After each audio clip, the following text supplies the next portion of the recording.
गौतम बुद्ध से एक शिष्य ने पूछा, गुरुदेव, मौत के बाद क्या होता है?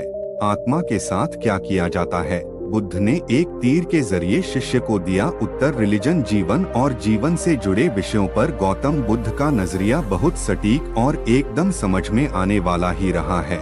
उन्होंने कभी किसी विषय को बहुत उलझाकर नहीं समझाया। अपने शिष्यों की सारी जिज्ञासाएं वे साधारण से उदाहरणों से ही हल कर दिया करते थे। एक बार बुद्ध से उनके एक शिष्य ने पूछा, भगवान, आपने आज तक यह नहीं बताया कि मृत्यु के बाद क्या होता है। उसकी बात सुनकर बुद्ध मुस्कुराए। फिर उन्होंने उससे पूछा, पहले मेरी एक बात का जवाब दो। अगर कोई कहीं जा रहा हो और अचानक कहीं से आकर उसके शरीर में एक जहर भरा तीर लग जाए तो उसे क्या करना चाहिए?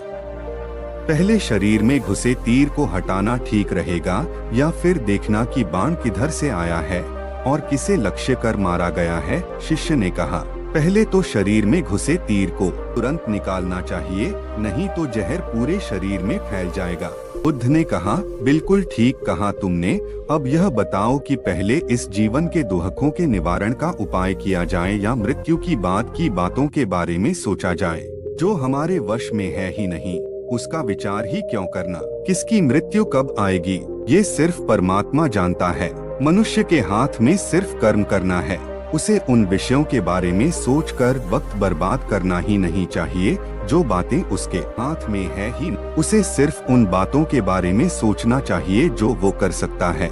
शिष्य अब समझ चुका था और उसकी जिज्ञासा शांत हो गई। इंसान को उन बातों के बारे में सोचकर समय नहीं गंवाना चाहिए